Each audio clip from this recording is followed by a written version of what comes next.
Bonjour à tous. Alors, je voulais absolument vous revenir en vidéo pour vous parler un peu des conseils que je peux vous donner vraiment en toute humilité sur le fait d'être maman, d'avoir un nouveau-né à la maison, etc. Parce que, comme vous le savez probablement, j'en ai déjà deux enfants et j'attends le troisième. Et du coup, j'avais envie de vous donner un petit peu mes tips, mes astuces pour en fait avoir le meilleur accueil possible d'un enfant à la maison. Et voilà, en tant que soit enceinte, soit jeune maman, ce que j'ai pu en fait moi retenir de mon expérience, parce que voilà, par deux fois, je l'ai déjà vécu. J'ai vécu forcément différemment, parce que j'ai eu deux enfants différents, dans des conditions différentes, parce que le premier enfant, quand il arrive et qu'on a déjà deux chambres à la maison, aucune question ne se pose, parce qu'on se dit, bah voilà, l'enfant va avoir sa chambre perso et tout ça. Et quand le deuxième arrive, bah forcément, c'est un peu différent. Et du coup, voilà, enfin, j'ai retenu des leçons qui me semblaient assez intéressantes de partager. Du coup, c'est ce que j'ai fait. J'ai tout noté pour vous donner le maximum de mon expérience et j'espère que j'ai rien oublié. Mais je pense pas. Puis bon, de toute façon, je suis du genre à donner relativement régulièrement des petits conseils et tout ça, donc c'est ce que je continuerai à faire. Mais là, j'avais envie de synthétiser tout ça dans une vidéo pour que vous ayez à la regarder si vous êtes enceinte ou si vous venez juste d'accoucher. Voilà, que vous ayez déjà des enfants ou pas. Et si le sujet, bien sûr, vous intéresse, parce que je sais que beaucoup d'entre vous sont assez intéressés par les vidéos de maman, en fait, hein, tout simplement. Du coup, je me suis dit, ça me paraît être une bonne chose, plutôt que de tout énumérer dans un post Instagram ou quoi que ce soit, le dire à l'oral est peut-être plus intéressant, je ne sais pas. En tout cas, vous verrez si ça vous parle ou si ça vous parle pas, si vous êtes d'accord avec moi ou pas d'ailleurs, hein, parce que évidemment, moi je vous partage mon expérience, mais ça ne veut pas dire que c'est parole d'évangile, loin de là. C'est juste que c'est ce que j'ai moi retenu de cette petite expérience. Voilà, donc on va commencer. J'ai mis un peu ça dans le désordre, peu importe l'ordre, de toute façon ça n'a aucune importance. C'est juste que voilà, j'ai pas trié en grossesse ou jeune maman, hein. J'ai fait vraiment ce que je pouvais, à force que les idées me venaient, tout simplement, hein. Donc, oubliez les huiles du commerce et autres merdes, beurre de karité bio et huile d'argan bio suffisent. Ça, c'est vraiment pour moi, donc pendant la grossesse, évidemment, une vraie bonne leçon que j'ai apprise, parce que c'est ma copine Oli qui m'avait conseillé quand j'avais demandé qu'est-ce que vous utilisez pour votre grossesse, pour votre ventre, pour éviter les vergetures, etc. et bien hydrater la peau. Oli m'avait dit, moi j'ai utilisé toujours du beurre de karité. Ça sent pas bon, mais c'est très efficace. Et du coup, comme on m'avait aussi conseillé l'huile d'argan en majorité, je me suis dit, je vais prendre le beurre de karité et l'huile d'argan. Alors le beurre de karité, je le mets en général après ma douche. Donc le matin, il me fait toute la journée, parce que c'est un corps extrêmement gras. Alors oui, ça sent vraiment pas bon et c'est un corps extrêmement gras. Mais du coup ça tient en fait sur le ventre toute la journée, et j'ai pas à me dire, enfin ça ne me tiraille pas dans la journée. Forcément qu'il y a des moments où ça tiraille, parce que avec la fin de grossesse et le ventre qui grossit vraiment énormément, forcément la peau paye un peu, c'est plus compliqué pour elle à gérer, du coup ça peut tirer, mais je sens toujours ma peau hydratée et ça c'est un vrai plaisir. Et du coup pour la nuit en général, je me mets l'huile d'argan au-dessus du beurre de karité sans avoir à l'enlever en fait, hein. Et après comme ça je sais que la nuit j'ai mon double de d'hydratation qui est donc l'huile d'argan. L'huile d'argan n'a pas non plus forcément bonne odeur, ça ne sent pas aussi mauvais, on va dire, que le beurre de karité, mais franchement, moi je passe complètement outre, parce que je pense que c'est important de mettre quelque chose de bien sur son ventre.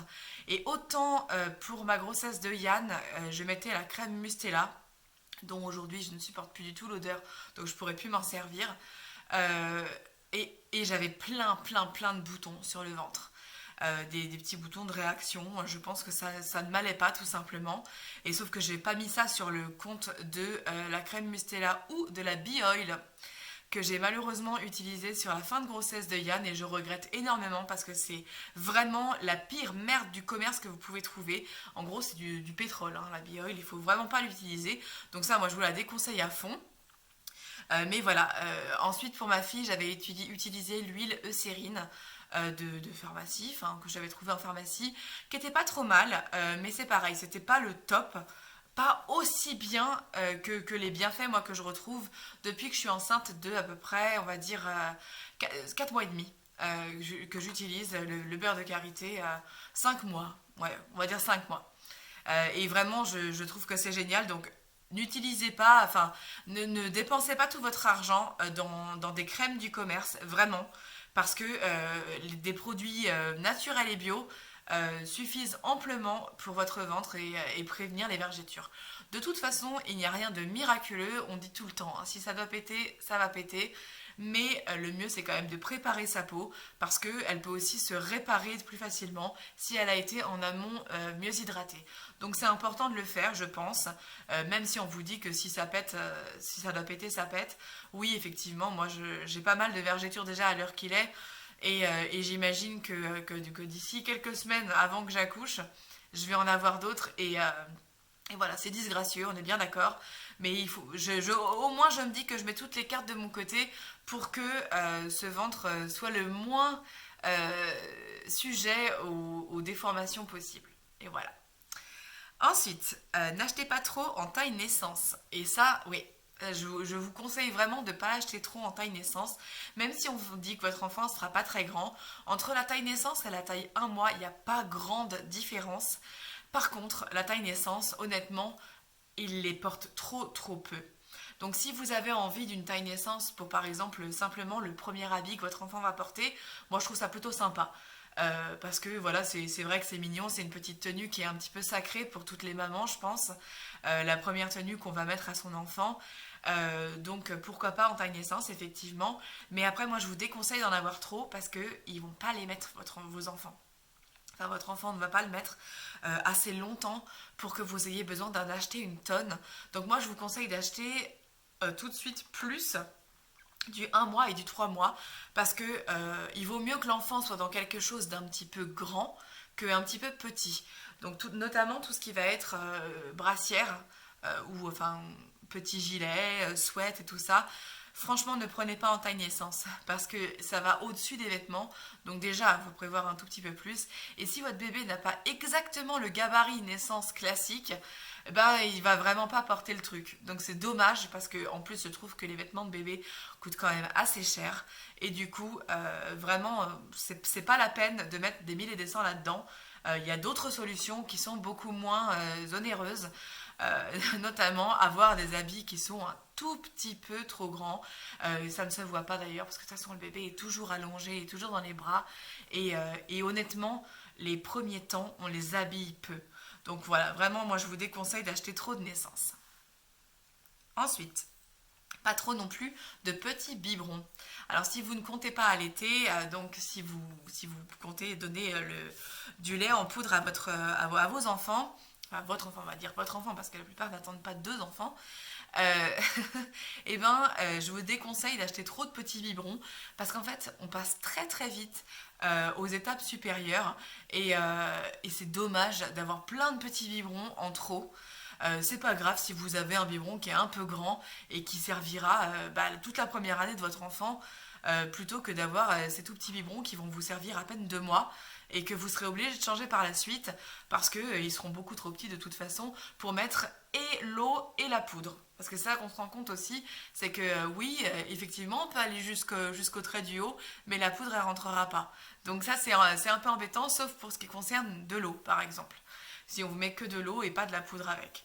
Donc ça, moi, je l'ai appris aussi, c'est pareil, notamment avec la dernière, parce que j'avais juste eu à la maternité un petit biberon qui m'avait été offert dans un kit que j'avais dans ma chambre et ça m'avait largement suffi, ce petit biberon, dont enfin, je m'en suis servi une fois par jour à peu près puisque je les lavais mes biberons, mais voilà, c'est vraiment pas important d'avoir plein de petits biberons en tout petit, autant avoir des tailles moyennes et grandes, hein. C'est ça, moi, c'est un conseil que je vous donne, parce qu'en plus, ça coûte cher aussi les biberons.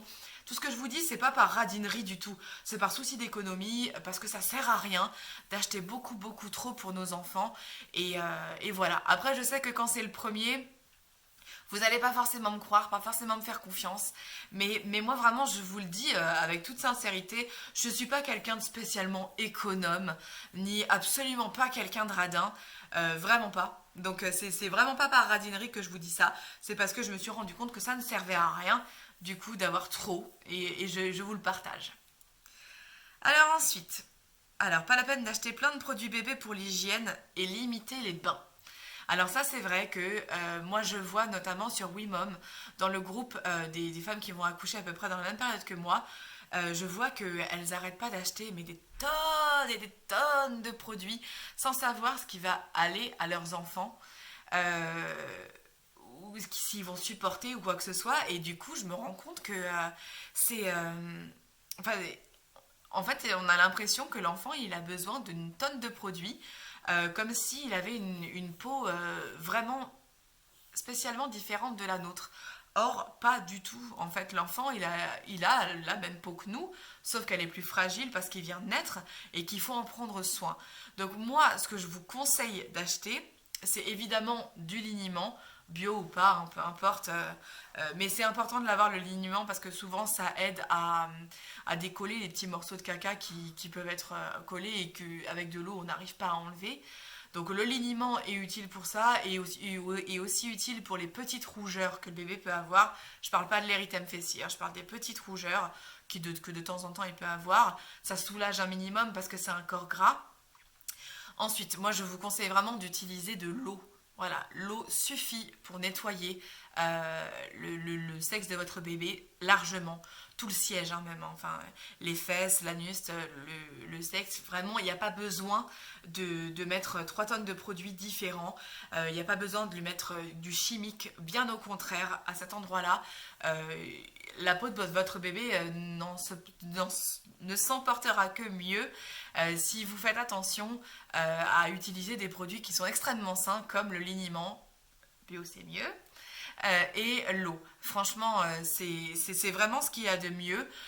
Après, vous pouvez utiliser soit des cotons type Cotopad, qui sont des cotons rectangulaires que vous trouvez en pharmacie, et beaucoup plus économiques que les cotons du commerce, qui parfois sont un petit peu nuls pour retenir l'eau. Donc ça, c'est un peu embêtant. Donc moi je vous conseille vraiment les cotopads en pharmacie si vous n'utilisez pas comme moi des cotons lavables, parce que sinon les cotons lavables c'est encore mieux. Déjà je trouve la sensation beaucoup plus douce sur la peau du bébé. Et en plus c'est très très économique au final et écologique. Voilà, donc moi je vous conseille ça. Évidemment, je vous ai dit limiter les bains parce que ça sert à rien de donner un bain par jour à votre enfant, c'est trop. C'est trop pour sa peau, ils n'en ont pas besoin. Les enfants ne sont pas sales du tout. Il faut leur faire une petite toilette en dehors, bien sûr, pour nettoyer le cou, parce que le cou n'est pas déplié. Et du coup, souvent, quand il y a des petites régurgitations de lait et tout, ça va dans les plis du cou. Donc ça, tous les jours, c'est très bien de passer un petit gant de toilette, quoi que ce soit, pour enlever les petites traces de lait qui finissent par sentir la feta. On est bien d'accord. Et ça, je m'en suis bien rendu compte avec ma fille. Je me disais, c'est pas possible, elle pue. Et en fait, c'était simplement ça. Donc vraiment ça, moi je vous conseille de ne pas laver vos enfants tous les jours. Un bain tous les 2 ou 3 jours, ça suffit largement. Il n'y a pas besoin de faire plus. Parce que même si vous avez l'impression que c'est un moment qui le détend et tout ça, en tout cas pour sa peau, c'est pas l'idéal. Et encore moins de le laver avec tout ce qui va être gel douche, Mustela, etc. Il n'y a vraiment pas besoin. Il vous suffit d'avoir un savon bio, le même que pour vous, qui correspond à toute la famille. Tant que c'est bio, il n'y a pas de souci pour la peau. C'est pas agressif, il n'y a pas de perturbateur endocrinien. C'est le meilleur que vous pouvez lui donner. Donc vraiment, moi je vous conseille d'utiliser, et très très peu, du savon. tout simplement du savon bio, que ce soit en type gel douche ou en pain de savon, c'est exactement la même chose. Et voilà, d'une, ça lave très bien, et de deux, ça ne fait pas du tout de mal à la peau. Donc il n'y a pas besoin d'avoir les produits spécifiques pour bébé et les vôtres. Un seul produit de salle de bain, ça suffit amplement, honnêtement. Vous ferez des économies et en plus de ça, ça sera mieux pour la peau de votre enfant. Donc voilà pourquoi je vous disais ça. Ensuite, on continue. Alors, préparer la valise de Mater à 35 SA, pas la peine de faire ça trop tôt. Alors oui, bon moi je suis un mauvais exemple parce que je l'ai déjà fait, mais parce que j'ai eu une sorte d'intuition il y a quelques semaines où je me suis dit ouh là là là là, ça va arriver.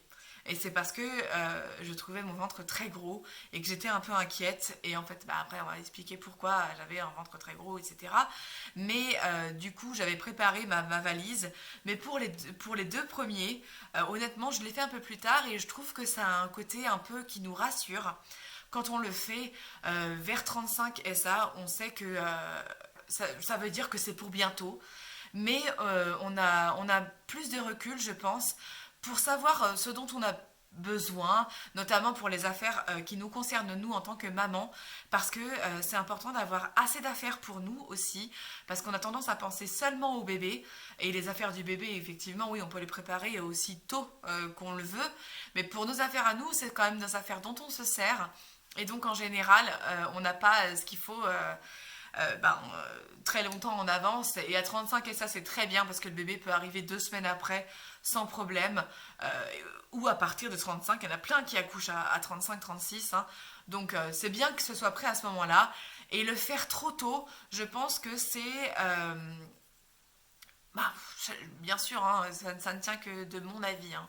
Mais je pense que c'est dommage en fait de ne pas garder ce petit temps pour soi et le bébé au bout d'un certain temps dans la grossesse en fait. Parce que je sais qu'à partir de 27 semaines, il y en a qui le font déjà et tout ça. Hein. Sûrement que ce sont des impatientes. Mais moi je trouve que ça aide aussi à avoir une prochaine étape en fait. Comme sont les étapes des échographies, etc. Je trouve ça cool d'avoir l'étape de la valise à faire. Et moi par exemple là, je crois que en ce qui concerne les habits du bébé, j'ai presque fini. Mais pour moi pas encore. Et du coup ça va tomber assez pile dans les délais que je veux pour pouvoir être fin prête pour la maternité, pour le bébé et moi. Voilà. Et le sac de naissance, par contre, lui, il est prêt, on est bon. Il reste à rafignoler encore les petites choses. Et sûrement que je vous ferai une autre vidéo sur le sac de naissance. Voilà. Donc ensuite, essayez de marcher au moins 30 minutes par jour. Cela évite les maux de la sédentarité. Et ça, c'est vrai. Moi, je vous conseille vraiment d'avoir une espèce d'activité physique, quelle qu'elle soit. Donc ça peut être, je sais pas, moi, aller faire des petites courses tous les jours. Si par exemple vous n'avez pas d'autres enfants et que vous êtes donc on va dire en fin de grossesse, en congé mater, ou alors que vous ne travaillez pas tout simplement, c'est vraiment important, je pense, de sortir de chez soi, d'avoir une activité physique. Je vous parle pas de faire du sport, hein. Faut pas quelque chose de très intense, mais quelque chose qui vous fasse déjà prendre l'air parce que ça fait du bien. Ensuite, bougez vos jambes parce que les impatiences dans les jambes qui sont dues aussi non seulement à la mauvaise circulation, à l'œdème et ça donc au fait aussi qu'on a 1 litre de sang à drainer en plus dans les veines et tout ça, les jambes elles en prennent déjà un coup. Mais quand en plus on ne se dégourdit pas, qu'on ne marche pas, on paye plus le soir. Honnêtement, on a plus mal aux jambes. Et moi, ce sont des maux qui sont très pénibles pour moi. Donc j'essaye, hein, notamment quand j'amène Yann à l'école, ça me fait déjà sortir à peu près, on va dire une vingtaine de minutes par jour, entre l'aller du matin, le retour, puis aller le rechercher le midi et le retour. Donc c'est déjà ça, c'est pas assez. J'arrive très peu à faire plus que ça et je m'en veux, mais du coup je suis assez active à la maison moi. J'ai de quoi marcher chez moi on va dire parce que c'est une taille à peu près grande, donc j'essaye au maximum de bouger, de me lever et tout ça parce que ça nous aide quand même à avoir moins mal au dos aussi, parce que plus on reste figé dans la même position, alors je sais que c'est un petit peu à double tranchant ce que je vous dis, parce qu'on va nous dire reposez-vous au maximum, ou alors pour d'autres rester alité, etc. Et pourtant, pour d'autres, on vous dira que c'est mieux de bouger. Donc, tant que vous le pouvez, en tout cas, et que c'est pas contre-indiqué par un médecin, moi, je vous conseille vraiment de bouger au maximum, parce que déjà, ça va faire travailler votre col, et notamment à la fin, c'est très important. Mais en plus, ça peut vous soulager énormément des maux de sédentarité de grossesse. Donc, vraiment, ça a presque que des bienfaits, quoi. Ensuite, boire beaucoup d'eau. Alors là, c'est valable pendant la grossesse et après l'accouchement. Parce que comme on a tendance à gonfler pendant la grossesse, boire beaucoup d'eau, déjà, ça fait du bien. Il faut boire beaucoup d'eau de toute façon dans la vie. Mais voilà, ça apporte vraiment des bienfaits. Et notamment pour après l'accouchement, parce que plus vous buvez d'eau, plus vous drainez le corps et plus vous allez perdre l'œdème. Je vous parle de l'œdème acquis pendant la grossesse, hein, pas celles qui ont des problèmes comme moi, de jambes toujours gonflées, d'insuffisance veineuse et tout ça. Hein. Ça va pas vous aider, enfin ça peut que vous aider au quotidien, mais ça ne fera pas de miracle. Par contre, pour la perte de l'œdème, oui. Et ça, c'est hyper soulageant, honnêtement, à la sortie d'une grossesse. Moi, je me rappelle que j'ai fait ça tout de suite quand j'ai accouché d'Émilie. Tout de suite, j'ai commencé à boire beaucoup, beaucoup, beaucoup. Et honnêtement, je n'ai pas eu du tout le même après grossesse que Yann, où je buvais, comme d'habitude, pas. Parce que j'ai appris très récemment, moi, à boire beaucoup dans la journée. Et vraiment, c'est quelque chose que je vous conseille. Si vous ne le faites pas, prenez l'habitude, vraiment. Ensuite, porter des bas de contention aussitôt qu'on le peut. Ne pas attendre l'arrivée des varices ou des douleurs pour ça. Et donc, ouais, vraiment. Si vous êtes du genre à gonfler des jambes, en général, on le sait. Quand ça nous arrive, quand on est du genre, voilà, que l'été on a mal aux jambes, on a souvent la sensation de jambes lourdes. Moi, je vous conseille dès 4 mois de grossesse, honnêtement, de mettre des bas de contention tous les jours. Alors, ça peut être des collants, des bas qui montent en haut des cuisses, ou simplement, comme moi en ce moment et depuis quelques temps, des chaussettes, en fait, simplement de contention qui ne font que le mollet. Moi, ça m'aide, mais vous pouvez pas savoir à quel point ça me soulage d'avoir ces bas. Je les mets le matin, en fait, au tout début, en fait, quand j'ai commencé à les mettre, c'est parce que j'ai commencé à avoir vraiment des impatiences dans les jambes et l'impossibilité de dormir. Et, pardon. Et là, du coup, je les mettais direct au saut du lit. Maintenant, j'attends quand même d'avoir pris ma douche, parce que c'est pas tard du tout après m'être levée. Donc, je prends ma douche et direct, je mets mes bas. Tout de suite, j'ai une sensation de soulagement, honnêtement. Et même, c'est vrai que c'est pas joli, mais franchement, on s'en fout. Notre confort et surtout le confort de nos veines pour éviter les varices qui sont absolument disgracieuses et dangereuses pour la santé. Les varices, c'est une preuve de mauvaise santé de nos veines et c'est important de prendre soin de ce capital veineux qu'on n'a qu'en un exemplaire et surtout qu'on est jeune, quand on a des enfants en général, hein, c'est qu'on a la trentaine et vraiment il faut faire attention à soi et il faut faire très attention à son système veineux parce que si on a des soucis, vraiment, c'est pas à 30 ans qu'il faut les avoir, après 60 ans, hein, franchement. Donc faites attention à vous et vraiment les bas de contention, je vous conseille de les demander soit à votre sage-femme, soit à votre gynéco. Tout le monde est capable de vous le prescrire, même un médecin généraliste. Et voilà, enfin, ça ne vous coûtera rien si vous avez une mutuelle en pharmacie, sauf si vous tombez sur des marques qui coûtent avec un dépassement d'honoraires. Mais en général, non. Enfin, moi j'ai quasiment jamais payé mes bas de contention hein, en 3 grossesses. Hein. Donc voilà. Ensuite, chouchoutez-vous, prenez soin de vous, ne vous oubliez pas. Enfin, on revient à ce que je dis. Hein. Vraiment, vous êtes une femme enceinte et vous portez la vie, certes. Donc, c'est vrai qu'on a tendance à se mettre un peu de côté pendant la grossesse, en se disant que on verra après la grossesse pour nous. Parce qu'en attendant, on vit pour ce bébé qui grandit en nous. Et, euh, et c'est vrai qu'on peut avoir des nausées, et c'est vrai qu'on peut se sentir très diminué physiquement et pas du tout à l'aise. Notamment, moi, c'est vraiment mon cas.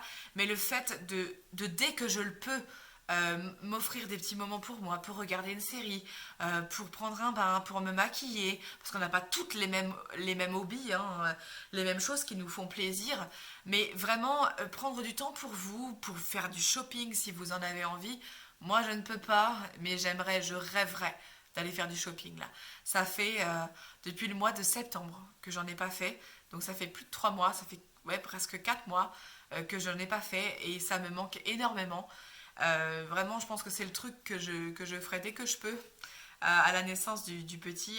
Mais bon, c'est vrai que ça va être plus dur parce qu'avec 3 enfants à la maison, c'est vraiment pas évident. D'autant que moi, j'aime les séances de shopping toute seule, hein. Donc, mais j'y arriverai parce que je le voudrais. Mais vraiment, il ne faut pas se laisser de côté. Vous êtes la maman et il faut que vous soyez en forme pour l'arrivée de cet enfant.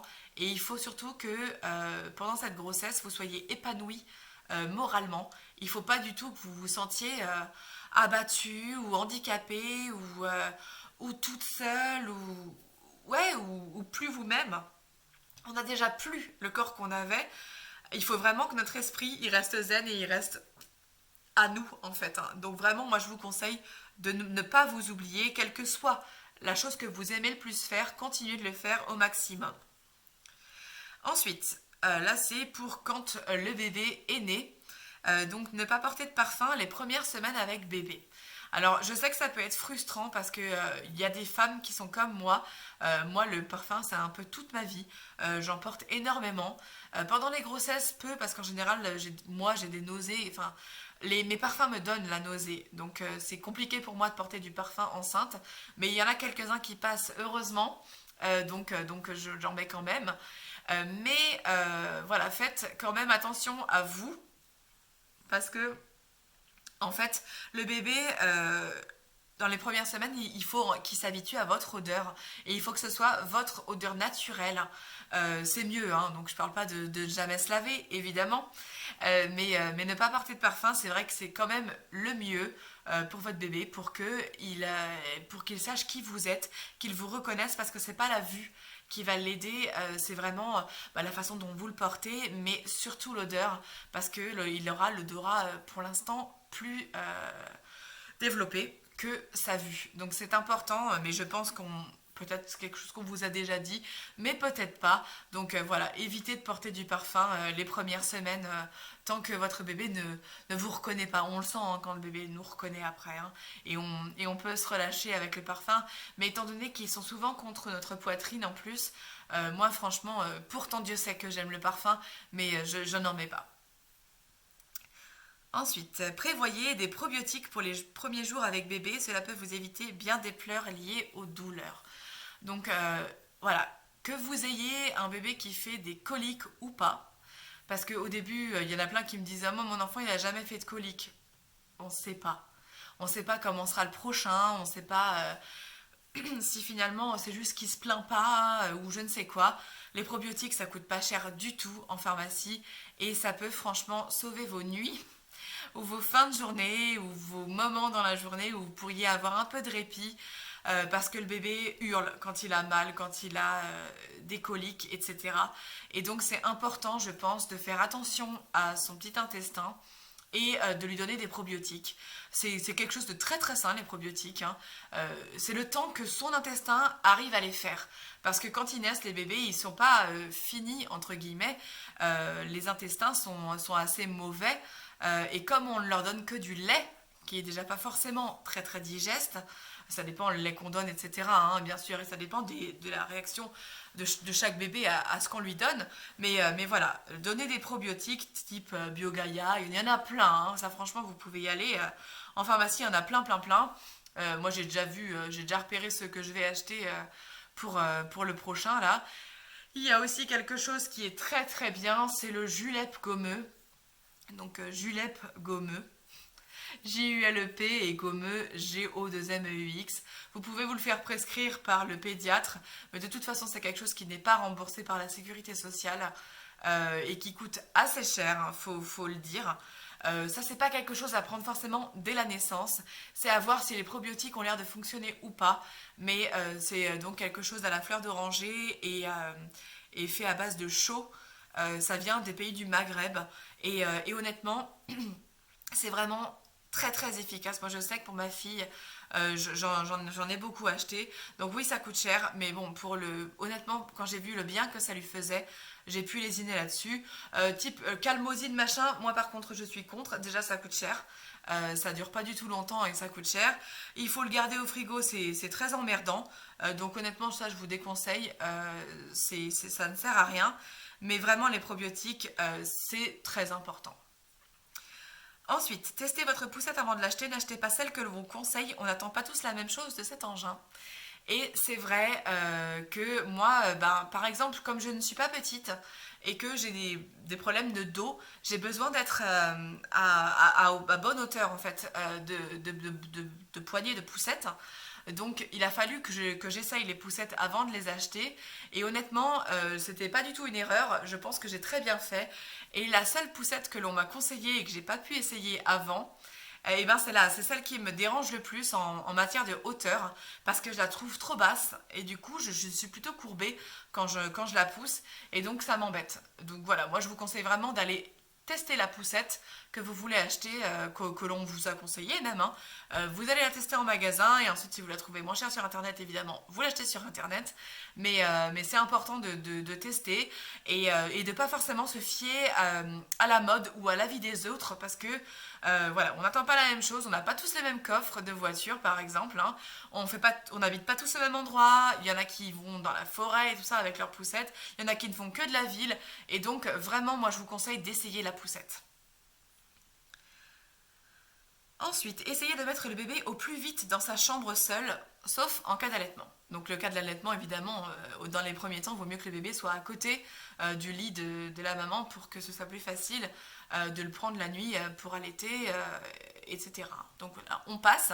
Donc pour celles qui n'allaiteront pas, vraiment, moi je vous conseille, si vous avez déjà une chambre pour le bébé, de le mettre tout de suite dans sa chambre, direct à la sortie de la mater.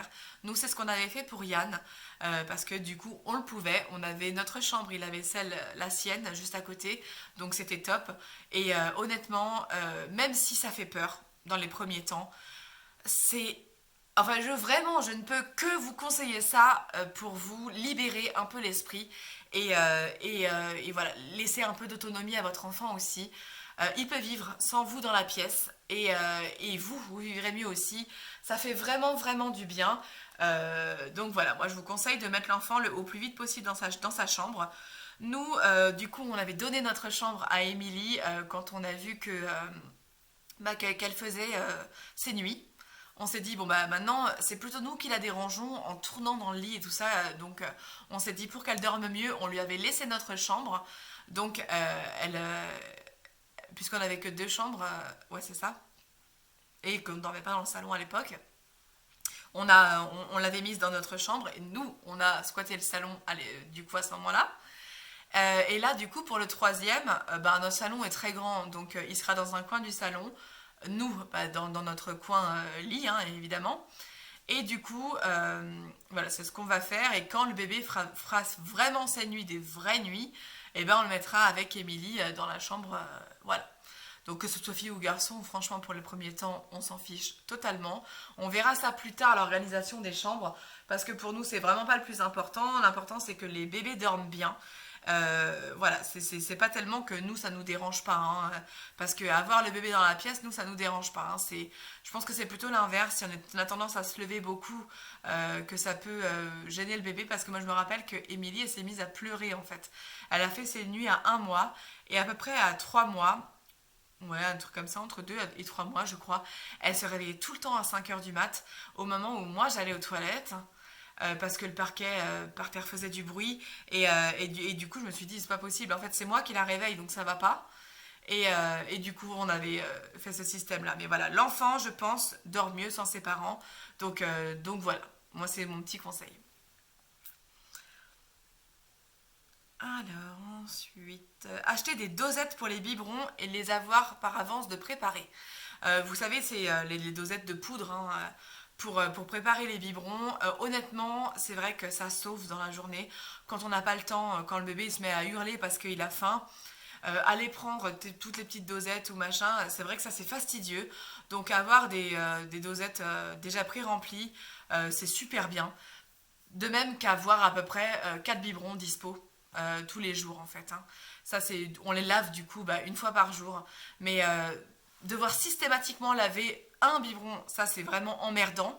Et voilà, enfin, et n'en avoir pas assez aussi, en fait, pour pas passer notre journée à laver les biberons, qu'on le fasse une bonne fois pour toutes, il faut en avoir 4, on va dire 5, dans les premiers temps, qui soient toujours disponibles, pour pouvoir, ça facilite la vie, qu'on n'ait pas l'impression de ne faire que des biberons, il faut que ça dure moins longtemps, en fait. Donc voilà, je vous conseille ça. Ensuite, ne pas acheter de stérilisateur, de chauffe-biberon et de poubelle à couches. Alors là, franchement, moi, c'est pour moi des achats qui sont complètement inutiles. Alors le stérilisateur, honnêtement, moi, ils m'ont dit à la maternité, surtout ne stérilisez pas. Pour Yann, ils m'ont dit, vous pouvez stériliser une fois le biberon. Et pour Émilie, ils m'ont dit, on arrête de stériliser, ça ne se fait plus aujourd'hui. Et au contraire, c'est pire. Donc voilà, donc je ne l'ai pas fait du tout, moi. Ensuite, le chauffe-biberon, il existe les micro-ondes aujourd'hui et on fait très très vite, enfin on apprend très très vite à savoir combien de temps il faut dans notre micro-ondes pour chauffer le biberon comme il faut. On n'est pas neuneux, on voit si c'est trop chaud ou pas et on y arrive, hein. Donc franchement, n'achetez pas de chauffe-biberon, ça sert à rien. D'autant que, franchement, même si vous avez peur des ondes du micro-ondes, déjà votre enfant il vivra dans le Wi-Fi, donc ça c'est un peu. De toute façon, vous partez sur de mauvaises bases.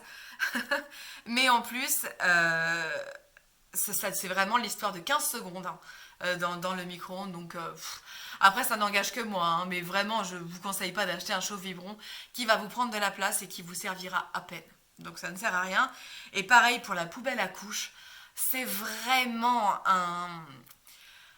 un accessoire futile parce que les couches vous les jetez dans votre poubelle de cuisine. De toute façon, oui, ça sent pas bon les couches, hein. C'est vraiment le truc le plus emmerdant, je trouve, chez moi en ce moment. C'est que quand je mets quelque chose à la poubelle dans la cuisine, forcément ça pue, parce que j'ai 2 enfants pour l'instant, et bientôt 3, qui font leurs besoins et qui du coup j'ai besoin de jeter les couches, voilà, et puis le temps que la poubelle se remplisse, ça pue. Mais bon, c'est comme ça, et vraiment, enfin, il faudrait que j'ai une poubelle à couches, quoi, dans chaque chambre, ou pour chaque enfant, c'est ridicule. Honnêtement, ça sert à rien d'acheter une poubelle à couches. Mais c'est pareil, hein, je vais pas le dire à chaque fois, mais ça n'engage que moi, et je ne juge absolument personne qui utilise des poubelles à couches, hein. Ensuite, pour ce qui concerne le lavage des biberons, je vous conseille vraiment d'acheter un arbre à biberon pour faire sécher, parce que ça c'est vraiment génial et c'est vraiment indispensable pour moi, que tout soit pas mélangé en fait, notamment dans les premiers mois du bébé, pour éviter de la saleté en fait que ça s'accumule. L'arbre c'est top top top, franchement, moi j'ai trouvé ça génial. J'ai le même, hein, depuis la naissance de Yann et ça refera encore le prochain bébé de toute façon. C'est très très bien pour faire sécher, ça marche bien. Et les goupillons de lavage, je vous conseille ceux de chez MAM qui sont en silicone, et qui lavent très très bien et qui se lavent bien. Parce que j'ai essayé moi des goupillons, type ça, ce que j'ai dans la main que j'arrête pas de toucher depuis tout à l'heure. Euh, donc un gros goupillon blanc, moi je trouve que ça ne lave pas bien du tout. C'est ce que j'ai chez ma belle-mère et j'aime pas du tout comment ça lave. Donc je vous déconseille. Moi je vous conseille les MAM en silicone, sont très bien et ils durent extrêmement longtemps parce que comme on peut vraiment les laver à la javel, etc. Honnêtement, moi, il y en a un que j'ai, parce que je tourne avec 2, parce que j'avais oublié en vacances de prendre le mien, donc j'en avais racheté un. Je tourne avec 2 depuis plus d'1 an, hein, donc vraiment c'est top. Ensuite, la vidéo va durer 3 heures. Faites participer le papa aux tâches du bébé. Donc tout ce qui va être changement de couche, bain, biberon, dans la mesure où on n'allait pas. Vraiment, ça, moi je vous conseille d'impliquer le papa tout de suite. Même si vous avez l'impression qu'il est un peu gauche, qu'il fait ça moins bien que vous, honnêtement, ça aide pour le couple avant tout. Pour l'amour aussi que va apporter le papa à son enfant, parce que plus il est impliqué dans les tâches quotidiennes du bébé, plus il va s'attacher à cet enfant et il ne le verra pas comme un obstacle entre lui et sa femme. Et voilà, vraiment pour moi, avoir vécu beaucoup de situations, notamment avec Yann, hein, parce que moi je ne laissais pas Marc faire, hein, quand j'ai eu Yann, Je suis vraiment le bon exemple pour le coup. Il a très mal vécu les premiers mois de Yann à la maison parce que je lui disais qu'il faisait mal, je voulais pas qu'il fasse. Et du coup, moi, j'étais 2 fois plus stressée parce que j'étais tout le temps. Désolée, j'ai des contractions depuis tout à l'heure, mais pas les contractions de travail, hein, mais c'est un peu gênant. Du coup, qu'est-ce que je disais? Oui, ouais, il a très mal vécu les premiers mois parce que je faisais tout et que j'avais l'impression de le prendre pour un idiot ou un incapable. Et voilà, il s'est senti inutile. Et puis, on se séparait en fait à petit feu parce que moi, je m'occupais de l'enfant et puis lui, il allait travailler, etc. Vraiment, je vous conseille de faire participer le papa. En général, ils aiment ça, donc voilà, au maximum. Ensuite, alterner dans le couple les réveils nocturnes et s'autoriser à lâcher et dormir. Et ça, oui, vraiment, je vous le conseille plus. Il faut vraiment alterner les nuits, en fait, les réveils. Se dire, cette nuit, je la fais entière, machin, pour que tu puisses dormir. Parce que enchaîner 2 mauvaises nuits, ça se fait, ça, il n'y a pas de souci. Mais enchaîner une semaine de mauvaises nuits, c'est horrible. Et c'est pas une pauvre nuit dans le week-end qui va pouvoir vous aider. Donc vraiment, moi, je vous conseille, hein, entre le papa et la maman, ou même les grands, non, pas les grands frères, les grandes sœurs, à moins d'avoir vraiment 15 ans d'écart, ils dorment. Mais, euh, mais voilà, enfin, je trouve, moi, beaucoup plus sain d'alterner comme ça parce que voilà, on a vraiment besoin de sommeil quand on vient d'avoir un bébé. Et si on dort bien, on vit bien. Honnêtement, les difficultés qu'on peut avoir la journée, si on a bien dormi la nuit, on les affronte 1000 fois mieux. Vraiment, voilà, je ne peux que vous conseiller d'alterner ça. Et s'autoriser à lâcher, ce que je vous disais, c'est de se dire, tant pis, oui, il va pleurer avec le papa, mais il pleurera avec nous aussi. Donc autant que l'un des deux au moins dorme bien. Ensuite, oui, ne pas hésiter à faire dormir un bébé au creux du coussin d'allaitement, notamment pour la position presque assise en cas de reflux. Moi, c'est ce que j'ai fait pour Émilie parce qu'on avait un petit berceau qu'on va réutiliser là pour le prochain et dans lequel j'avais mis tout dans le fond en fait le coussin d'allaitement parce que j'avais un cousin d'allaitement dont j'ai pas allaité hein, mais je m'en servais pour le positionnement pendant la grossesse notamment et puis après ça m'a servi dans le lit de Yann donc je m'en suis resservi pour Émilie et en fait je le mettais en forme de U comme ça enfin de U inversé dans le fond du berceau et en fait j'écartais un peu les parois et hop je mettais Émilie quasiment assise dedans avec ses petites mains qui dépassaient comme ça et non seulement le bébé est bien maintenu presque comme emmailloté et donc il est hyper bien maintenu, donc hyper en sécurité en général. Non seulement ça, et puis en plus ça vous permet de gérer sa position assise ou semi-assise pour le cas du reflux, parce que moi j'ai eu déjà 2 enfants qui avaient du reflux, et pour ça le coussin du coup de positionnement m'a beaucoup aidé. Donc ça c'est un petit conseil aussi que je vous donne. Et sachez que ce coussin, vous pouvez ne pas le payer si votre sage-femme ou votre généraliste ou votre gynéco vous le prescrit en fait pendant la grossesse. Et ben moi ça a été fait, l'autre je l'avais acheté et celui que j'ai là pour le prochain, il m'a été prescrit. Donc c'est pas mal, c'est bon à savoir. Voilà, ça fait faire quelques petites économies parce que c'est vrai que c'est pas donné, c'est 30 € en général ce truc-là. Donc si on peut les économiser, étant donné voilà, qu'on cotise à la sécu, bah, c'est pas plus mal, donc voilà. Ensuite, trouvez votre meilleure veilleuse, bruit blanc ou musique qui dure au moins 30 minutes. Ouais, ça c'est hyper important. En tout cas, je l'ai remarqué moi, parce que si ça dure moins que 30 minutes, si le bébé a du mal à s'endormir, le fait d'arrêter le bruit ou la musique, ça va tout chambouler. Il va falloir recommencer l'endormissement depuis le début. Donc ça a été trop souvent le cas, moi, pour Yann, parce qu'au début, j'avais un mobile qui était très joli au-dessus de son lit et qui durait à peine 2 minutes et qui donc ne servait à rien. Et donc très vite, on a acheté une veilleuse de chez VTech qui coûtait vraiment pas cher du tout. Euh, voilà, qui durait 30 minutes. Et aujourd'hui, il a 4 ans bientôt et il s'en sert encore. Donc vraiment, c'est pas du tout de l'argent jeté en l'air. Ça, c'est très utile. Donc c'est ça ou des bruits blancs. Mais vraiment quelque chose qui dure le plus longtemps possible, que l'enfant s'endorme avec en fait et que ça le berce vraiment jusqu'à un bon sommeil profond. Ça ne peut que les aider à bien dormir.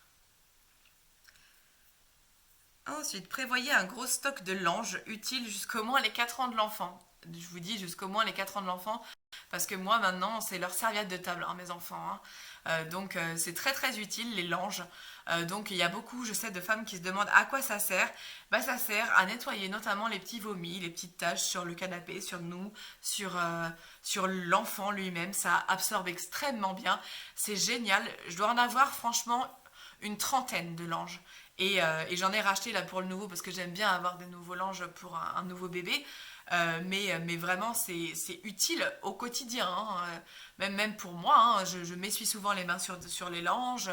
C'est très très très utile. D'ailleurs, même si vous n'avez pas d'enfant, je doute que vous regardez cette vidéo, mais on ne sait jamais. Et ouais, vraiment, les langes en coton ou en fibre de bambou, c'est très très bien. Vous les trouvez un peu partout et à tous les prix. Hein. Donc c'est même pas quelque chose de spécialement cher, mais quoi qu'il arrive, c'est un bon investissement. Ça je l'ai dit déjà.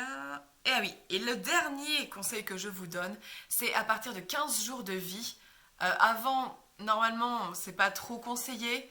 Et après, ça peut être trop tard. C'est de voir un ostéopathe avec votre bébé. Donc à partir de ces 15 jours de vie.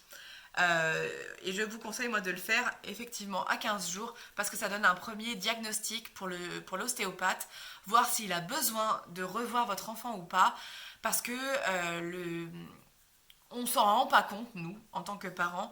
Un bébé qui pleure, c'est un bébé qui pleure pour nous. Oui, bah, ça pleure parce que voilà, soit il a des coliques, soit il a machin, et qu'il y a quelque chose qui va pas. Et que comme c'est son seul mode d'expression, on a l'impression que c'est normal que l'enfant pleure tout le temps. Mais parfois, il y a juste eu une vertèbre de déplacée, le bassin mal mis à cause de l'accouchement qui peut s'être pas forcément bien déroulé, ou parce que quand on a extrait le bébé, on l'a un peu mal tenu, entre guillemets, sans dire que c'est la faute du personnel médical, mais ça peut arriver. Et du coup, moi je conseille vraiment à tous les parents d'aller voir un ostéopathe, même si on a l'impression que tout va bien chez notre bébé, parce que voilà, il peut y avoir des tout petits dysfonctionnements et qui peuvent se régler en une seule séance. Moi c'est ce qui a été le cas pour Émilie. Il y en a dû y aller 2 fois. Et Émilie, non, il m'a dit il n'y a vraiment pas besoin que vous reveniez sauf en cas d'otite. Et donc, je ne savais pas, mais les ostéopathes soignent très très bien les otites. Donc ça c'est hyper bon à savoir et moi je suis vraiment à fond pour l'ostéopathie chez les bébés. Moi-même j'ai jamais eu de séance d'ostéopathie, il faudrait que j'y songe, mais du coup vraiment c'est à ne faut pas passer outre.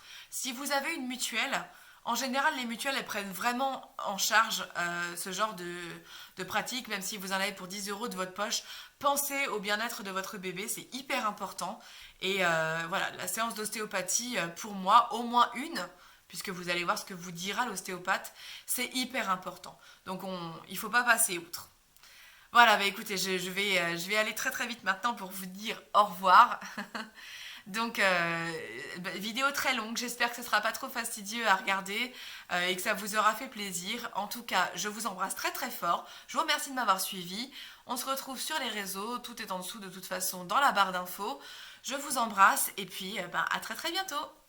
Ciao!